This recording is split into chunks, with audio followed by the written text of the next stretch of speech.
எல்லோருக்கும் வணக்கம். நான் உங்கள் தமிழ் வீர யுகநாயகன் வேள்பாரி கதையோட தொடர்ச்சி. வாய் நிறைய வெற்றிலையை மென்றபடி கபிலரின் குடிலுக்கு வந்தார் வாரிக்கையன். காலையிலேயே பெரியவர் வந்துள்ளாரே என வேகமாக வெளியில் வந்து திண்ணையில் உட்கார்ந்தார் கபிலர். உள்ளிறங்கும் வெற்றிலையின் சாற்றுக்கு இடையூறு இல்லாமல் பேச்சை தொடங்கினார். எதிரி நாட்டு அரசன் வீழ்ந்து விட்டான் என்பதன் குறியீடாக அவன் நாட்டு காவல் மரத்தை வெட்டி எடுத்து செல்வார்கள்.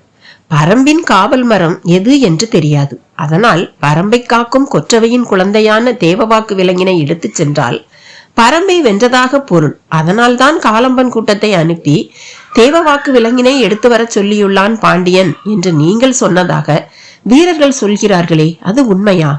கபிலர் இப்படி கேட்கவும் மெல்லும் வெற்றிலையை இடதுபுறமாகவும் வலதுபுறமாகவும் ஒதுக்கியபடியே பக்குவமாக பேசினார் வாரிக்கையன். வெற்றிலையின் சிறப்பு மெல்லுகிறவரின் வாயில் எவ்வளவு ஊறுமோ அதே அளவு அருகில் இருப்பவரின் வாயிலும் ஊறும். கபிலர் கை நீட்டும் பொழுதே வாய் அசைய தொடங்கிவிட்டது. வாரிக்கையன் ஒவ்வொரு வெற்றிலையாய் எடுத்து கொடுத்தார்.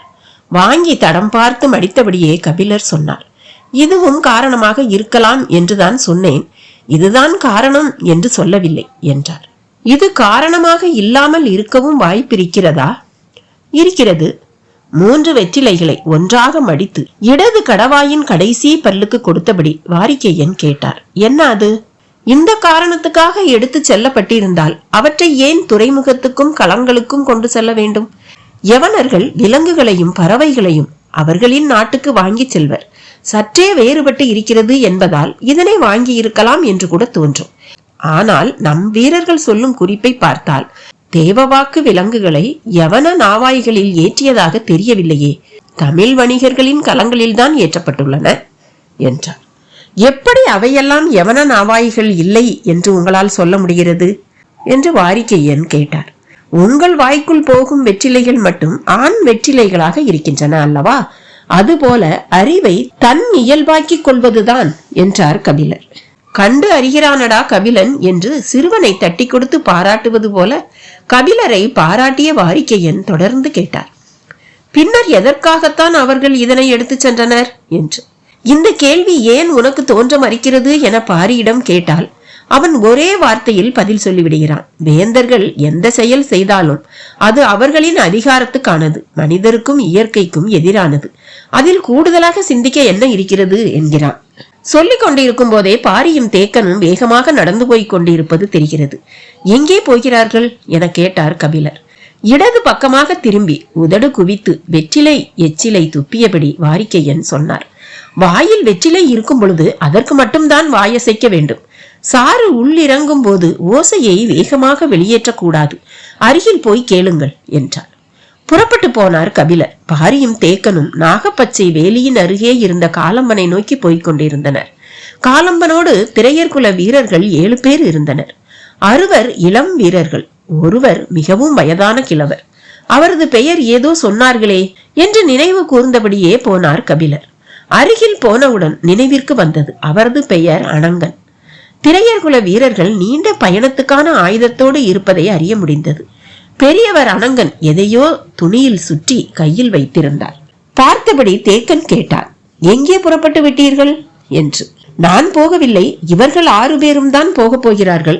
நானும் செதிலனும் இவர்களை அனுப்பி வைத்து விட்டு வந்து விடுகிறோம் என்றான் காலம்பன். அதுதான் எங்கே போக போகிறீர்கள் என்று தேக்கன் கேட்டுக்கொண்டிருக்கும் பொழுதே பாரி சொன்னான், பரம்பின் காட்டுக்குள் இவர்கள் மட்டும் ஏன் தனியாக போக வேண்டும்? பரம்பு வீரர்களும் உடன் போகட்டும் என்றான். பாரி சொல்லி முடிக்கும் முன் சற்று தள்ளி நின்றிருந்த பரம்பு வீரர்கள் சிலர் திரையர்களோடு இணைந்து நின்றனர். அவர்களை பார்த்தபடி காலம்பன் சொன்னான், பரம்பு வீரர்கள் உடன் செல்ல வேண்டாமே. ஏன் வேண்டாம் என்று சொல்கிறாய் என்றார் தேக்கன். இவர்களால் தாக்கு பிடிக்க முடியாது என்றான் காலம்பன். பாரிக்கு சற்றே அதிர்ச்சியாக இருந்தது. காடறியும் பயிற்சி முடித்த சிறந்த வீரர்கள் இவர்கள் என்றான் தேக்கன். காலம்பன் மீண்டும் சொன்னான், செய்ய போகும் வேலைக்கு அவர்களால் ஈடு கொடுக்க முடியாது, அதனால் தான் வேண்டாம் என்கிறேன் என்றான். என்ன வேலைக்குத்தான் போகிறார்கள்? சற்றே வேகமாக இருந்தது தேக்கனின் குரல். காட்டெருமைகளின் மந்தைக்குள் நுழைய போகிறார்கள். மறுமொழி எதிர்பாராததாக இருந்தது. வியப்பை கடந்து ஐயமே மேலெழுந்தது. காட்டெருமைகளின் மந்தைக்குள் எப்படி போக முடியும்? அங்கு போய் என்ன செய்ய போகிறார்கள் என்றான் தேக்கன்.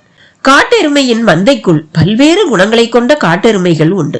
அவற்றில் மந்தையை வழிநடத்தும் காட்டெருமையை கண்டறிய போகிறார்கள். காலம்பன் சொல்வது கேள்விப்படாததாக இருந்தது. காட்டெருமைகளின் குணங்களை கண்டறிய முடியுமா? அவற்றின் பின்கால் நரம்பில் அடித்து அதனை அசைய விடாமல் செய்ய திரையர்களால் முடியும் என்றுதானே கேள்விப்பட்டிருக்கிறோம். நீ புதிதாக சொல்லுகிறாயே என்றார். அதுவெல்லாம் சூழிவேல் காலத்தில் செய்யப்பட்ட வேலைகள். அதன் பின் இத்தனை தலைமுறையாக நாங்கள் வேறு என்னதான் கற்றோம்? காட்டெருமையுடன் தானே கிடந்தோம் என்று சொன்ன காலம்பன் செய்ய போகும் வேலையை பற்றி சொன்னான். மந்தைகளை வழிநடத்தும் காட்டெருமையை இனங்காணுவதுதான் முக்கியமான வேலை. ஒவ்வொரு மந்தைக்கும் தலைமை எருமை ஒன்று இருக்கும். நான் தான் மந்தைக்கு பெரிய ஆள் என்பதை நாள்தோறும் செயல் மூலம் காட்டிக்கொண்டே இருக்கும்.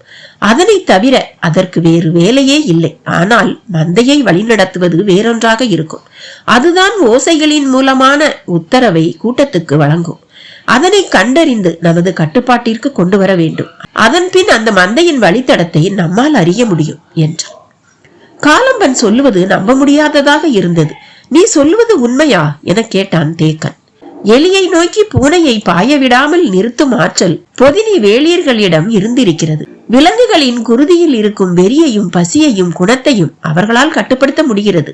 பாம்பின் வலிமையே அதன் நஞ்சுதான். ஆனால் அதற்கே தெரியாமல் அதன் நஞ்சை உருவி எடுத்து பயன்படுத்தும் ஆற்றல் பரம்பு வேளியர்களுக்கு இருக்கிறது. இவற்றோடு ஒப்பிட்டால் திரையர்களாகிய நாங்கள் கற்றுள்ளது மிக குறைவுதான் என்றான் காலம்பன். தேக்கன் சற்றே தாழ் உணர்ச்சியுடன் அவனது தோளிலே தட்டி சொன்னான். நீங்கள் எவ்வளவு குறைவாக கற்றிருக்கிறீர்கள் என்பது உடல் முழுக்க வாங்கிய எனக்குத்தானே தெரியும் என்றான். அனைவரும் சிரித்தனர். அவர்களை அனுப்பும் வரை நாங்களும் உடன் வருகிறோம் என்று சொல்லி பாரியும் தேக்கனும் காலம்பனும் புறப்பட்ட பொழுது கபிலரும் உடன் நடந்து கொண்டிருந்தார்.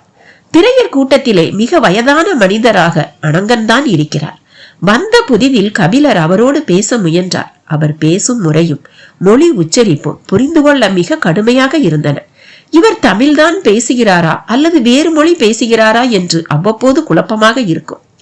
ஆனால் திரையர் கூட்டத்தில் மற்றவர்கள் பேசுவதை புரிந்து கொள்வதில் சிக்கல் எதுவும் இல்லை. அனங்கனுக்கு மிகவும் வயதாகி விட்டதால் சொற்கள் தெளிவாக இல்லையோ என தோன்றியது.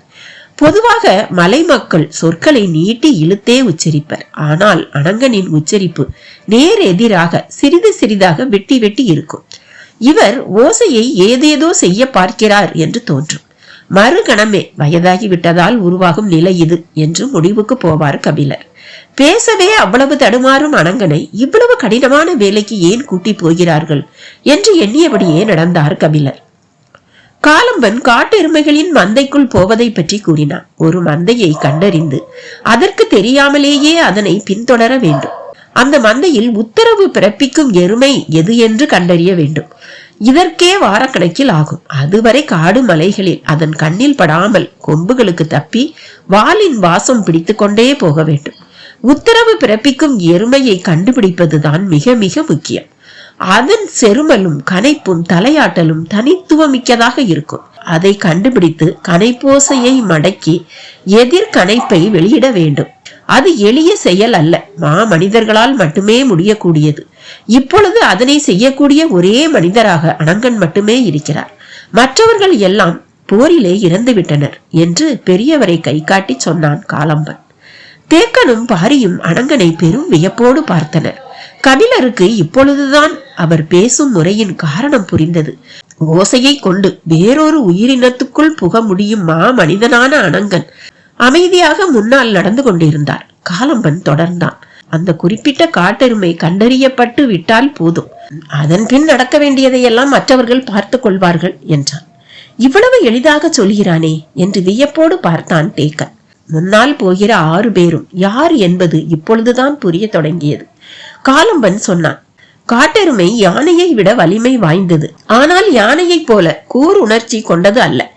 எளிதில் ஏமாறக்கூடியது. ஒருபோதும் அச்சத்தோடு அவற்றை அணுகக்கூடாது.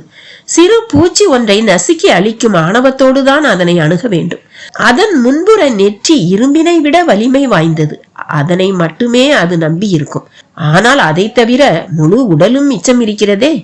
காட்டில் இதுவரை கேள்விப்பட்டிராதவற்றை கேட்கும் புதிய மனிதர்களைப் போல பாரியும் தேக்கனும் காலம்பனின் குரலை கவனித்துக் கொண்டிருந்தனர்.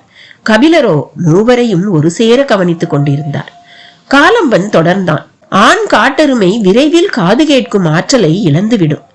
பரம்பின் ஆசான், பரம்பின் தலைவன், பரம்பின் விருந்தினன் ஆகிய மூவரையும் எந்த வேறுபாடும் இல்லாமல் வியப்பின் விளிம்பில் ஒரே நேர்கோட்டில் நிறுத்தின காலம்பனின் சொல். அவன் மறுபடியும் சொன்னான், ஆண் காட்டெருமையின் காது மடல்களுக்குள் மயிர்கால்கள் அடர்ந்து முளைக்கும். அவற்றுள் சிறு கொடுக்கு வகை பூச்சியினம் அதிகம் அடையும்.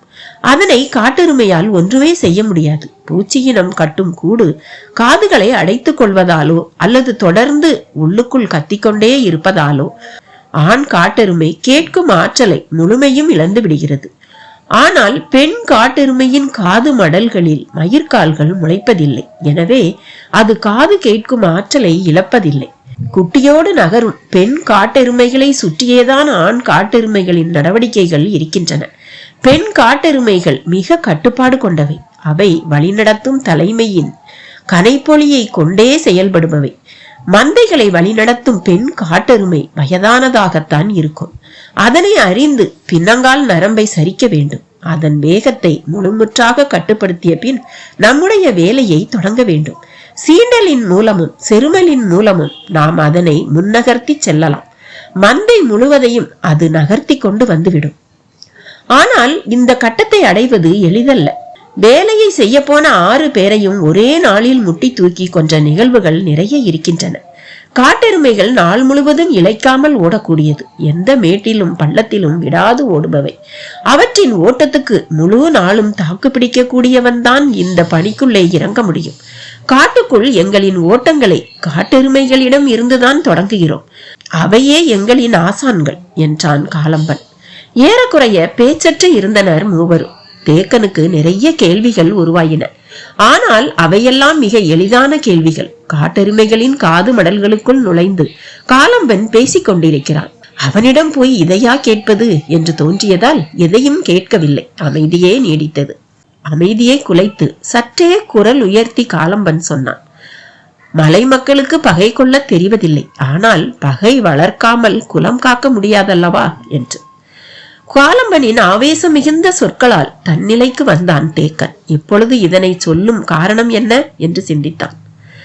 காலம்பன் தொடர்ந்தான், எவ்வளவோ வாய்ப்புகள் இருந்தும் நாங்கள் அவர்களை அழிக்காமல் எங்களை காத்துக்கொள்ளும் போரினை மட்டுமே நடத்தினோம். அதனாலேயே அழிக்கப்பட்டோம். இனியும் நாம் அப்படி இருந்துவிடக் கூடாது என்றான். குரலில் ஆவேசம் உச்சத்தில் இருந்தது. என்ன செய்ய வேண்டும் என நினைக்கிறாய் என கேட்டான் பாரி. பச்சை மலையின் 4 திசைகளிலும் 4 காட்டெருமை மந்தைகளை வழிநடத்தும் ஆற்றலை நாம் பெற்றாக வேண்டும். அதற்கு இணையான ஆற்றல் கொண்ட படை இந்த உலகில் இல்லை. தேக்கன் வியந்து நின்றபோது காலம்பன் சொன்னான், யானை படைகளே ஆனாலும் அவை பழக்கப்படுத்தப்பட்டவைதான். காட்டெருமைகளை பழக்கப்படுத்த முடியாது.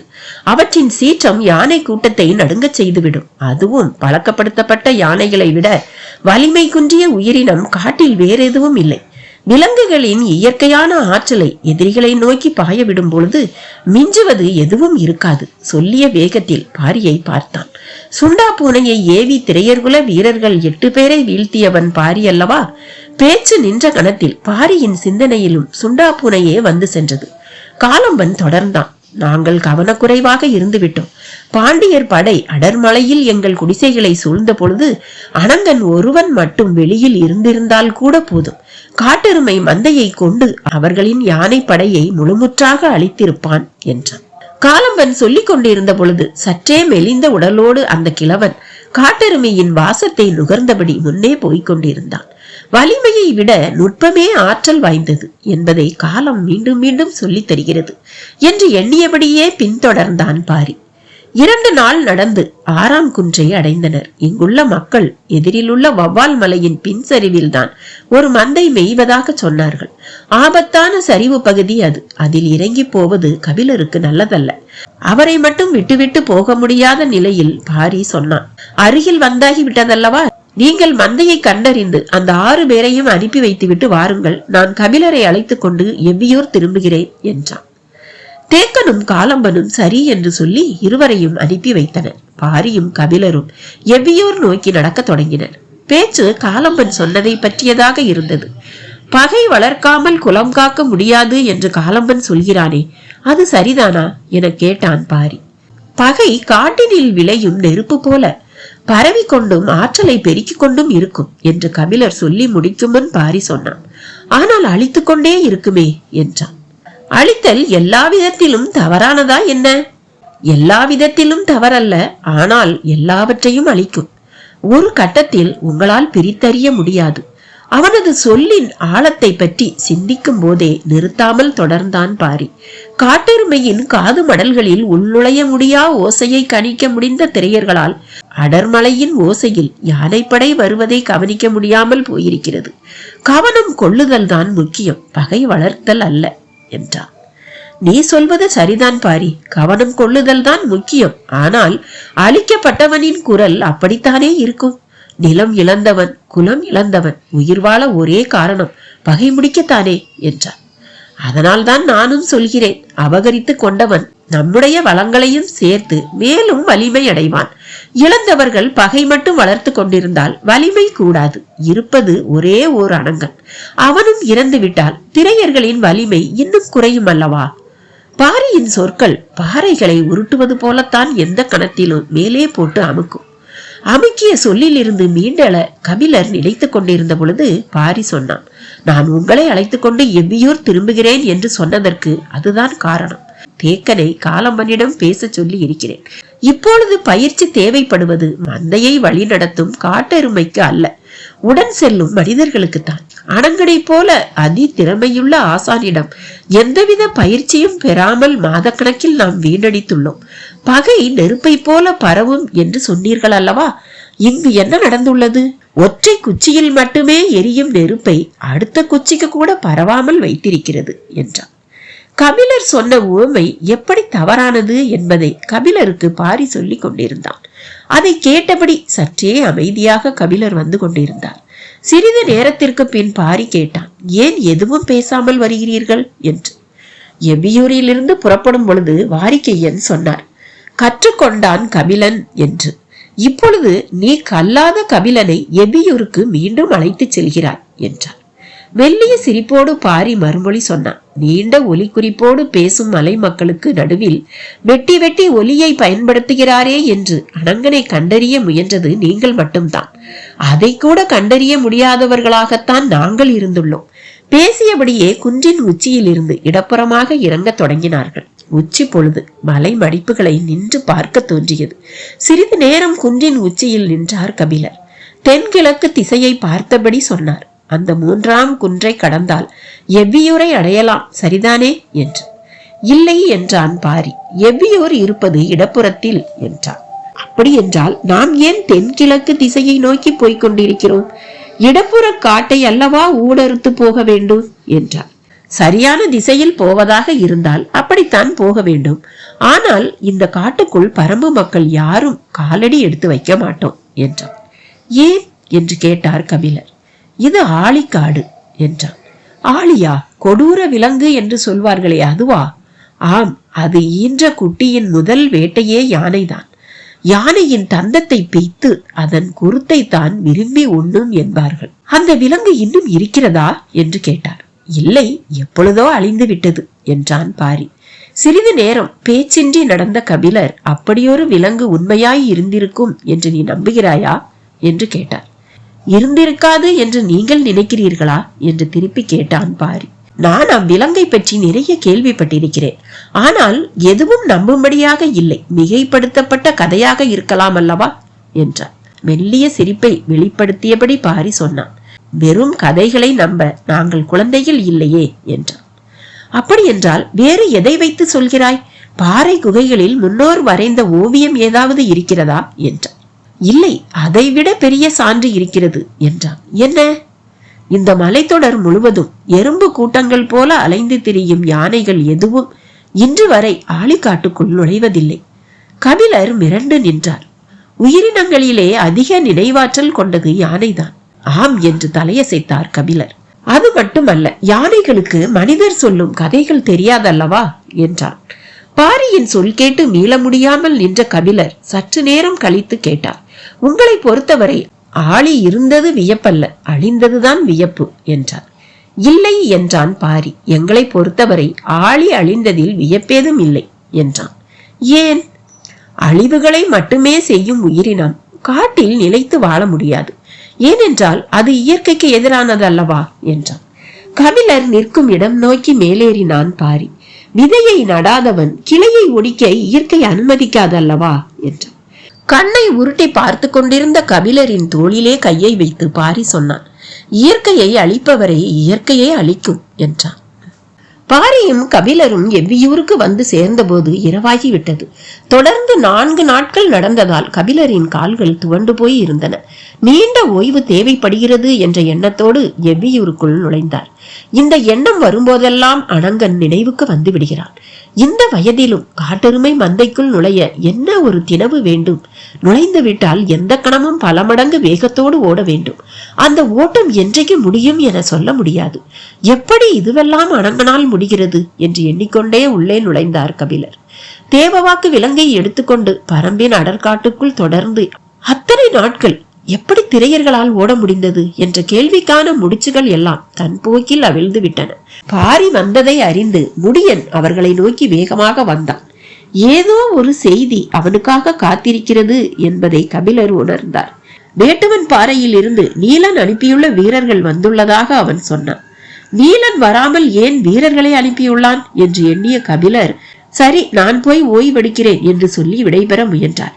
வந்துள்ள செய்தி உங்களோடு தொடர்புடையது என்றான் முடியன். கபிலர் சற்றே வியப்படைந்தார். எனக்கு என்ன செய்தி வந்திருக்க போகிறது என்று சொல்லிக் கொண்டிருக்க வீரர்கள் இருவர் அறைக்குள் வந்தனர்.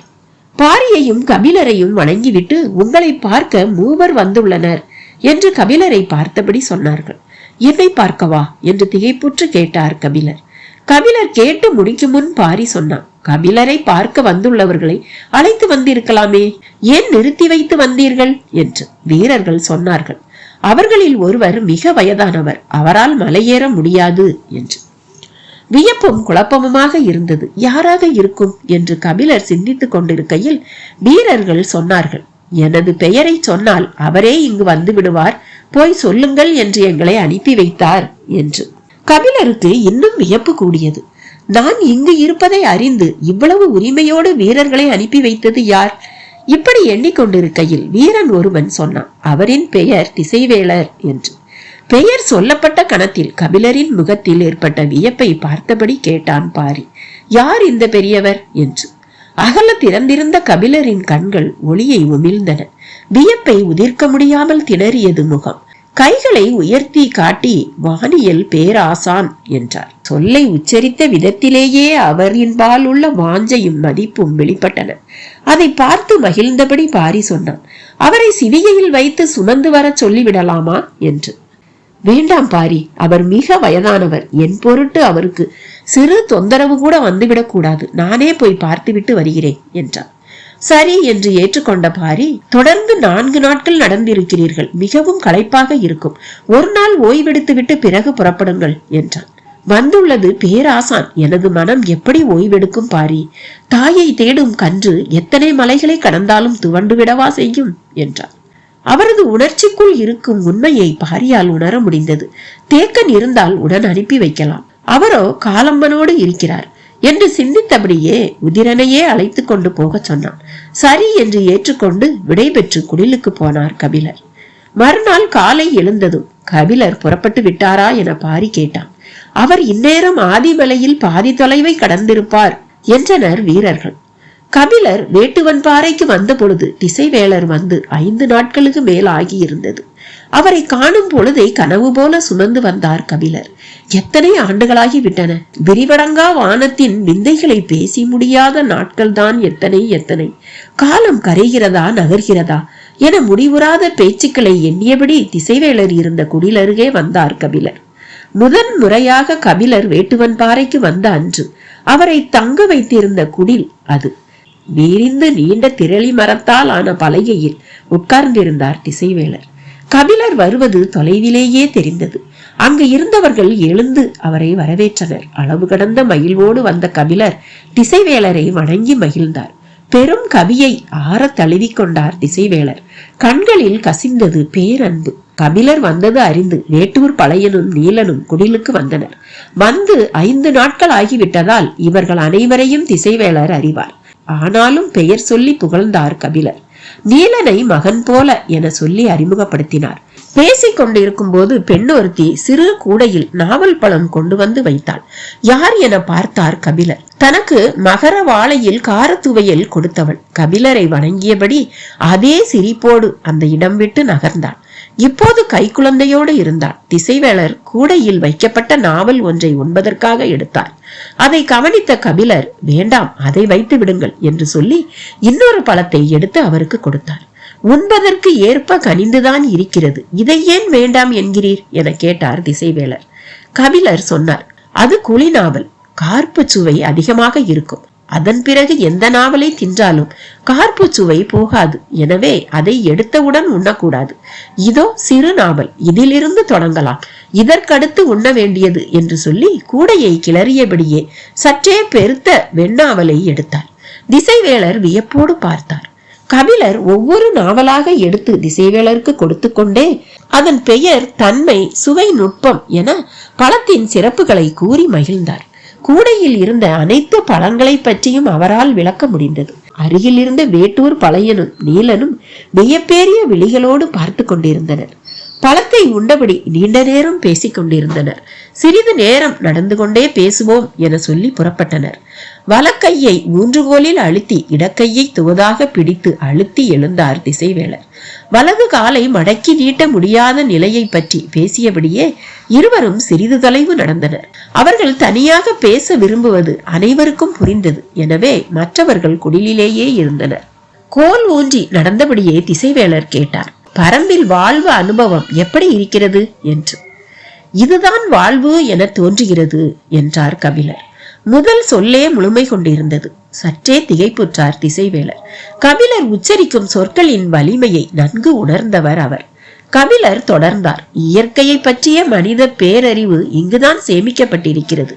வாழ்நாள் முழுவதும் நான் கற்றுக்கொண்டவற்றை வந்த முதல் நாளே என்னை எடை போட்டு பார்க்க வைத்தவர்கள் பரம்பு மக்கள் என்றார். கபிலர் உணர்ச்சி மேலிட்டவராக இருக்கிறார் என திசைவேளருக்கு தோன்றியது. எண்ணற்ற செடி கொடிகளுக்கும் எண்ணிலடங்காத பூக்களுக்கும் இவர்கள் பெயரிட்டு அடையாளப்படுத்தி இருக்கிறார்கள். இத்தனை வகையான பூக்களையும் அதன் பெயர்களையும் நாம் எங்கேயும் காண முடியாது என்று சொன்ன கபிலர் மிக மகிழ்வோடு சொன்னார், கடந்த வாரம் நாங்கள் அடர் காட்டுக்குள் மிக முக்கியமான வேலைக்காக சென்று கொண்டிருந்தோம். அப்போது என்னுடன் வந்த பாரி ஓர் இடத்தில் அப்படியே நின்றான். என்ன காரணம் என புரியாமல் உடன் வந்த அனைவரும் நின்றோம். பாரி எதை கவனிக்கிறான் என்பதை அனைவரின் கண்களும் உற்று நோக்கின. பாறையின் மீது வேர் போல தேன் நிறத்தில் படர்ந்து இருந்த சிறு கொடியில் மலர்ந்திருந்தது பூ. அதன் இதழ்கள் காற்றடிக்கும் போது சாய்ந்து எரியும் சுடர் போல இருந்தது. அதை பார்த்தபடி பாரி சொன்னான், இந்த வகை பூவை இதுவரை நான் பார்த்ததில்லை என்று. ஆம், இது புது வகையான செடியாக இருக்கிறது என்றனர் மற்றவர்கள். உற்று பார்த்து கொண்டிருந்த பாரி, இந்த பூவுக்கு நீங்களே ஒரு பெயர் சூட்டுங்கள் என்றான். பூவுக்கு எப்படி பெயர் சூட்டுவது? நிறம் கொண்டா, மனம் கொண்டா, அதன் தனி சிறப்பு அறிந்தா என்று எண்ணங்கள் ஓடியபடியே இருந்தன. கபிலர் உற்சாகத்தோடு பேசுவதை கேட்டபடி நடந்து கொண்டிருந்த திசைவேளர், என்னதான் பெயர் சூட்டினீர் என்றார். அந்த பூவை பார்த்த கணமே பாரியின் எண்ணத்தில் பெயர் தோன்றி இருக்கும். அந்த பெயர் பூவின் வேரிலிருந்து விளைந்ததாக இருக்கும். அது போன்றே தோற்றம் கொண்ட பூக்களுக்கு என்ன பெயர் உள்ளது என அனைத்தையும் ஒப்பிட்டு பெயரை சிந்தித்திருப்பான் பாரி. எனவே நான் உடனடியாக ஒரு பெயரை சொல்லிவிட முடியாதல்லவா, சிந்தித்து சொல்லுகிறேன் என்று கூறியுள்ளேன் என்றார். நீங்கள் பெயர் வைக்கும் வரை அது பெயரற்ற பூதானா என்றார் திசைவேளர். திசைவேளரின் சொல்லுக்குள் சற்றே எள்ளல் இருப்பது போல கபிலருக்கு தோன்றியது. திசைவேளர் தொடர்ந்தார், அந்த செடி வேறு இடத்திலும் இருக்கும் அல்லவா, அங்கு அதற்கு பெயர் சூட்டப்பட்டிருக்கலாம் அல்லவா என்றார். இருக்கலாம், வேறு எங்கேயாவது இந்த செடி இருக்கலாம், அதற்கு மனிதர்கள் பெயரும் வைத்திருக்கலாம் என்றார் கபிலர். தலையை நிமிர்த்தாமலே மெல்லிய குரலில் திசைவேளர் கேட்டார், அப்படி என்றால் அறியாதவர்களுக்கு நடுவில் இருப்பதை அறிவென்று ஏற்க முடியுமா என்று. திசைவேளர் சொல் அதிர்ச்சியை கொடுத்தது. அறியாதவர்கள் என்று பரம்பு மக்களையா சொல்கிறார்? நம்ப முடியாமல் கேட்டார், எப்படி இப்படியொரு சொல்லை சொன்னீர்கள் என்று. நீங்கள் ஒன்றை அறிய நினைக்கும் போது உங்களின் அறியாமையை மற்றவர்கள் அறிந்து கொள்ளுதல் இயற்கைதானே என்றார் திசைவேளர். திசைவேளரின் சொல்லை கேட்டு திகைத்து நின்றார் கபிலர். அவருக்குள் இந்த சொல் உருத்திரண்டு வர பூ மட்டும் காரணம் அல்ல என்பது புரிய தொடங்கியது. திசைவேளர் சொன்னார், இயற்கை பற்றிய மனித பேரறிவு இங்குதான் சேமிக்கப்பட்டிருப்பதாக சொன்னீர்களே, அது சரிதானா என்றார். பதற்றம் உடலெங்கும் பரவியதை உணர முடிந்தது. பரம்பே தனது உடலாக மாறிவிட்டதை போல இருந்தது. அதன் மீது சொல் கொண்டு எரிவதை கூட உடல் ஏற்க மறுக்கிறது. ஆனாலும் தன்னை நிதானப்படுத்தியபடி கபிலர் கேட்டார், சரியல்ல என்று எப்படி தோன்றியது உங்களுக்கு என்று. தனது உள்ளங்கையில் இருக்கும் ஒன்றின் ஆற்றலையே மதிப்பிட முடியாதவர்களாக இவர்கள் இருப்பதால் என்றார் திசைவேலர். எதை சொல்கிறீர்கள் என்று கேட்டார் கபிலர். தேவாங்க விலங்கை சொல்கிறேன் என்றார் திசைவேலர். புது பெயராக இருக்கிறதே என நினைத்த கபிலர் தேவவாக்கு விலங்கைத்தான் இப்படி சொல்கிறார் என புரிந்து கொண்டார். அதன் ஆற்றலை பரம்பு மக்கள் புரிந்து கொள்ளவில்லை என்றா சொல்கிறீர்கள் என்று கேட்டார். ஆம், அதன் ஆற்றலை இப்போது வரை பாரியும் பரம்பு மக்களும் புரிந்து கொள்ளவில்லை என்றார். கபிலருக்குள் விடை தெரியாமல் உருண்டு கொண்டிருந்த கேள்வி இப்போது திசைவேலரின் சொல்முனையில் வந்து நின்றது. புருவம் உயர்த்தியபடி திசைவேலரை பார்த்து, என்ன அதன் ஆற்றல் என்று கேட்டார். அது கடலை வெல்லும் ஆற்றல் கொண்ட உயிரினம் என்றார் திசைவேலர்.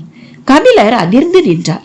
அவரின் முகக்குறிப்பு அறிந்து திசைவேலர் தேவாங்கின் சிறப்பை பற்றி பேச தொடங்கினார். எப்போது உட்கார்ந்தாலும் வடதிசை நோக்கியே உட்காரும் அதன் ஆற்றலை மெய்சிலிர்த்தபடி விளக்கினார். பொதிகை மலையில் இதை போன்ற உடல் அமைப்பை கொண்ட விலங்கு உண்டு. ஆனால் அதற்கு இத்தகைய ஆற்றல் இல்லை. இது ஒரு மரத்து விலங்கு. நீண்ட நெடுங்காலம் குறிப்பிட்டதொரு மரத்திலேயே வாழக்கூடியதால் குறிப்பிட்ட திசை நோக்கி உட்காரும் இயற்கையின் அதிசிறந்த ஆற்றலை பெற்றுள்ளது என்றார். கபிலர் மெய்மறந்து கேட்டார். இந்த விலங்குக்காக பாண்டியன் ஏன் இவ்வளவு முயன்றான் என்று விடையின்றி தத்தளித்த கேள்விக்கு விடை தெரிந்துவிட்டது. நூற்றாண்டுகளாக தொடரும் யவன வணிகத்துக்கு இது போன்ற ஒரு விலங்கு எவ்வளவு முக்கியமான பங்காற்றும் என்பதை கபிலரால் எளிதில் விளங்கிக் கொள்ள முடிந்தது. பாண்டியனின் பெரும் முயற்சிக்கு பின்னால் இருந்த உண்மையும் வெளிவந்தது. நடையை நிறுத்தி அருகில் இருந்த சிறு பாறையில் சாய்ந்து நின்றார் கபிலர். கோல் ஊன்றியபடி நின்று கொண்டிருந்த திசைவேலர் சொன்னார், கடலையும் வானையும் இணைக்கும் பேராற்றல் கொண்ட உயிரினமாக இது இருக்கிறது. இதை பெற வேறு வழியே இன்றிதான் திரையர்களை அனுப்பி வைத்தார் குலசேகர பாண்டியர்.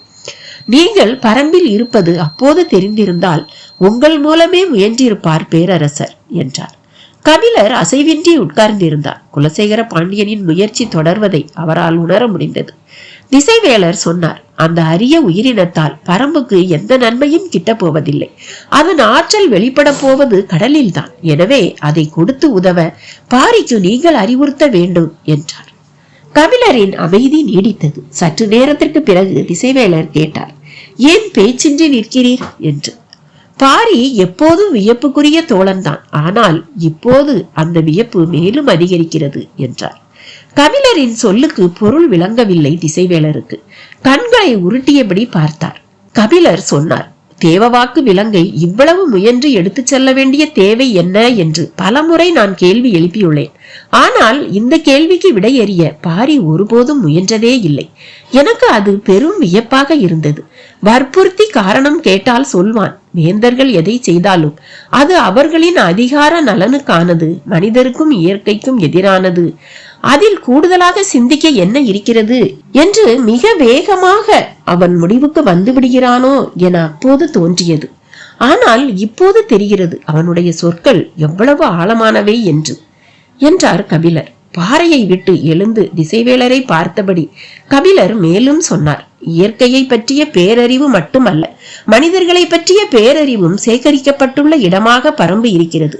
தனது சொல்லையே தனக்கு எதிரானதாக்கி கொண்டிருக்கிறார் கபிலர் என்பது திசைவேலருக்கு புரிந்தது. இருவரும் சிறிது நேரம் பேச்சின்றி நின்றனர்.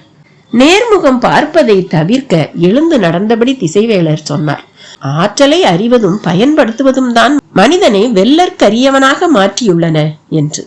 மனிதன் வெல்லற்கரியவனாக மாற வேண்டியது யாருடைய தேவை என்றார் கபிலர். சற்று இடைவெளி விட்டு திசைவேலர் சொன்னார், இயற்கையின் தேவை என்று. இலக்காரமானதொரு சிரிப்போடு கபிலர் சொன்னார், இல்லை, ஆசைக்கு அடிமைப்பட்ட கணத்தில் மனிதன் எடுத்துக்கொண்ட உறுதி அது என்று. அது ஆசை அல்ல, இயல்பு. இயற்கையின் தன்மை அதுதான். ஆற்றல் கொண்டதை மட்டுமே அது அரவணைத்துக் கொள்ளும். எனவே மனிதன் ஆற்றலை பெருக்கவே வாழ்வை அமைத்துக் கொள்கிறான் என்றார். அது மனிதன் இயற்கைக்கு கொடுத்துள்ள விளக்கம் என்றார் கபிலர். தேவாங்கு விலங்கு கடலிலே இருக்கும்போது கிடைக்கும் பயன் எல்லையற்றது. அதன் ஆற்றல் துலங்கும் இடம் அதுதான். அந்த இடத்திலே அதை பயன்படுத்தினால் அனைவருக்கும் நன்மை செய்வதுதானே என்றார். இதை பாரியிடம் கேட்டால் என்ன சொல்வான் தெரியுமா என்றார் கபிலர். என்ன சொல்வான்? அதை பயன்படுத்த மனிதனுக்கு என்ன உரிமை இருக்கிறது என்று கேட்பான். இசைவேளரின் நடையில் வேகம் கூடியது. இந்த கேள்வியை எப்போதோ கடந்து வந்து விட்டனர் நம் முன்னோர்கள். மலைக்காடுகளில் மட்டுமே விளைந்த தானிய கதிரின் விதைகளை சேகரித்து நதிக்கரையில் நட்டு வைத்த போதே இதை போன்ற கேள்விகளெல்லாம் இறந்துவிட்டன. பயனளிக்கும் இடத்தை நோக்கி பாய்ந்து செல்லுதலே வாழ்தலின் விதி என்று கூறிய திசைவேளர் சற்றே சினத்தோடு குரல் உயர்த்தி சொன்னார். நீங்கள் எழுப்புவது இயற்கையின் மீதான உரிமை பற்றிய கேள்வி அல்ல, இயற்கையின் இயங்கு விசையை புரிந்து கொள்ளாத அறியாமையில் இருந்து எழும் கேள்வி. திசைவேலரின் சினத்தை சற்றே எள்ளலோடு எதிர்கொண்ட கபிலர் சொன்னார். நீங்கள் தான் முதலிலேயே சொல்லிவிட்டீர்களே, அறிவுதான் அறியாமையின் அடையாளம் என்று. சினம் மேலேறாமல் கட்டுப்படுத்த முயன்றார் திசைவேலர். கபிலரை இடங்க வைப்பதுதான் முக்கியமானது. அந்த செயலை வெற்றிகரமாக செய்தாக வேண்டும். அதற்கு ஒரே வழி அவரை கருத்துக்கள் மூலம் வெல்வது மட்டும்தான். எண்ணங்கள் உள்ளுக்குள் ஓடியபடி இருக்க திசைவேளர் சொன்னார். வளைய மறுக்கும் கிளை ஒடிவதும் வளைந்து கொடுக்கும் கிளை நீண்டு தலைப்பதும் தான் இயற்கையின் அமைப்பு என்றார். சொற்களின் வலிமை அறிந்த இருவர் எதிர் எதிர் திசையிலிருந்து அதை பயன்படுத்தி கொண்டிருந்தனர். தேவாங்கில் தொடங்கி அதை தர மறுக்கும் பாரியை நோக்கி உருண்டன சொற்கள். அதை எதிர்கொள்ள கபிலருக்கு எந்த விதமான தயக்கமும் இல்லை. ஆனால் இப்படியொரு பணிக்கு திசைவேளர் எப்படி இணங்கினார் என்பதே அவரின் சிந்தனையாக இருந்தது. ஒரு தவளை இடும் முட்டையில் இருந்து பல்லாயிரம் தலை பிரட்டைகள் உருவாகின்றன. அவை எல்லாம் உயிரோடு வாழுமேயானால் இந்த பூமியில் தவளையை தவிர வேறு உயிரினமே இருக்காது. ஒரே ஒரு கொக்கு நாள் ஒன்றுக்கு 8000 தலை பிரட்டைகளை விழுங்கி வாழ்கிறது. இந்த அழிவுகளின் மூலம்தான் இயற்கை சமநிலையை பேணுகிறது என்றார். திசைவேளரின் சொற்களை கேட்டபடி கபிலர் அமைதியாக நடந்தார். அழிவுகளின் நியாயத்தை பேசத் தொடங்கி அடுத்து அழித்தலின் அவசியத்தில் வந்து பேச்சு முடியும். திசைவேளர் எதை நோக்கி வருகிறார் என்பதை கபிலரார் கணிக்க முடிந்தது. வலது கையால் ஊன்றுகோலை இறுக பிடித்து இடது கையால் அழுத்தி கொடுத்துதான் உங்களால் எழுந்திருக்க முடிந்தது. இவ்வளவு தளர்ந்த நிலையிலும் நெடும் தொலைவு பயணித்து என்னை காண வந்துள்ளீர்கள் என்று பெருமகிழ்ச்சி அடைந்தேன். ஆனால் உங்களின் நோக்கம் எனது மகிழ்ச்சியை உதிரச் செய்து விட்டது என்று சொன்ன கபிலர் சற்றே தயக்கத்தோடு அதே சமயம் உறுதியான குரலில் கேட்டார். உங்களுக்கு உடன்பாடற்ற செயலை ஒருபோதும் நீங்கள் செய்ய மாட்டீர்கள். அப்படி இருக்க எதன் பொருட்டு இந்த செயலில் உங்களுக்கு உடன்பாடு ஏற்பட்டது என்று கேட்டார். திசைவேளர் சொன்னார். சான்றோர் போற்றும் பெருங்கவி பரம்பில் உள்ளான் என்ற பெரும் மகிழ்வுடனே இங்கு வந்தேன். என் கால்கள் இதனினும் தளர்ந்து போயிருப்பினும் நான் இங்கு வந்திருப்பேன். அல்லது உன்னால் மலையிலிருந்து இறங்கி வர முடியாத நிலை ஏற்பட்டிருப்பினும் நான் மலையேறி அங்கு வந்திருப்பேன். ஏனென்றால் வாழ்வு முழுவதும் நான் பயணித்த பாதையில் இப்படியோர் ஆற்றல் கொண்ட உயிரினத்தை கண்டதில்லை என்றார். திசைவேளரின் குரலில் உணர்ச்சி மேலேறி கொண்டிருந்தது. எனது இளம் பருவத்தில் நாடியை தூக்கி அண்ணாந்து வானத்தை பார்க்க வைத்தார் என் தந்தை. அன்றில் இருந்து இன்று வரை வானக்கோடுகளின் ஊடேதான் நான் வளைந்து நெளிந்து போய்க் கொண்டிருக்கிறேன். ஒளி அண்டங்களின் மடிப்புகளுக்குள் பேதலித்து நின்ற காலங்கள் எத்தனையோ. முன்னோருக்கு முன்னோர் என்று எத்தனை தலைமுறைகளாக வானியலின் வியப்புகளுக்குள் மூழ்கி கிடக்கிறோம். கதிரவனும் விண்மீன்களும் இன்றி மூடப்பட்ட அறைக்குள் நம்மால் திசையறிய முடியும் என்று ஒருவன் சொன்னால் அவனை மூடன் என்று சொல்லி இருப்பேன். ஆனால் தேவாங்கு என்ற இந்த சின்னஞ்சிறு உயிரினம் நம் அறியாமையை தகர்த்து விட்டது. எல்லையில்லாத அகண்ட வானத்தை துளையிட்டு பார்ப்பதை போல இருக்கிறது அது வடதிசை நோக்கி உட்கார்ந்திருப்பது. இனி நம் பாய் மரங்களுக்கு கடலும் காற்றும் பொருட்டல்ல. நடந்து கொண்டிருக்கும் தேவாங்கு உட்காரும் கணத்தில் திசைகள் தாமே வந்து மீகானின் சொல் கேட்க உள்ளன. இந்த ஆற்றல் வேந்தர்களுக்கு மட்டுமல்ல, மனிதர்கள் அத்தனை பேருக்கும் பயணிக்க போகும் ஒன்று. இதை நாம் தவற விட்டுவிடக் கூடாது. இந்த அறிவின் அவசியத்தை உன்னால் புரிந்து கொள்ள முடியும். மலை மக்கள் வாழ்வின் இயக்கத்தை பிடித்து அடுத்த கட்டத்துக்கு நகர முடியாத மந்த நிலை கொண்டவர்கள். நீதான் பாரியிடம் இதை எடுத்து சொல்ல வேண்டும். அதற்காகத்தான் வந்தேன் என்றார். நெற்றியில் இருந்த வியர்வையை துடைத்தபடி மறுமொழியின்றி கேட்டுக்கொண்டிருந்தார் கபிலர். வேகம் குறையாமல் திசைவேளர் கேட்டார். ஏன் பேச்சின்றி நிற்கிறீர் என்று. நீங்கள் சொல்வது எல்லாமே எனக்கு புரிகிறது. ஆனால் நான் சொல்வது மட்டும் உங்களுக்கு புரியவில்லை. நீங்கள் தேவாங்கினால் ஏற்படும் பயனை பற்றி பேசுகிறீர்கள். அது தேவாங்குக்கான பயன் அல்ல என்பது உங்களுக்கு புரியவில்லை. உங்களின் பயனுக்காக அதை பயன்படுத்த உங்களுக்கு உரிமை இல்லாததை போல அனுமதி கொடுக்கும் உரிமை பாரிக்கும் இல்லை. இழக்கக்கூடிய வாழ்விடத்தில் எந்த உயிரையும் இயற்கை உருவாக்கவில்லை. எனவே தனது வாழ்விடத்தை ஒரு உயிர் இழப்பது இயற்கையுடனான ஆணிவேரை அறுத்துக் கொள்வதற்கு நிகர். பயன்பாட்டு கணக்குகளும் பண்டமாற்று கணக்குகளும் எல்லாவற்றுக்கும் எப்படி பொருந்தும்? நாடியை தூக்கி வானத்தை பார்த்தபடி உங்கள் தந்தை விதைத்த கனவுக்கு விலை சொல்ல முடியுமா உங்களால்? கபிலரின் குரல் திடமாக ஒலித்தது. சொற்களை செங்குத்தாக கீழ் நோக்கி தள்ள புலவனுக்கு தெரியும். ஆசானாக மதிக்கும் ஒருவரின் மீது அந்த செயலை செய்யக்கூடாது என நினைத்தார். ஆனால் எண்ணங்களை மீறி சொற்கள் உருண்டன. தேவாங்கு மட்டுமல்ல, பாரியும் அப்படித்தான். என்ன விலை கொடுத்தாலும் சினம் கொண்டாலும் வீழ்ந்து பணிந்தாலும் திசை மாறமாட்டான் என்றார். பரம்பின் குரல் மீண்டும் ஒலிக்கும். இந்த கதையின் தொடர்ச்சி அடுத்த பகுதியில. பாய்.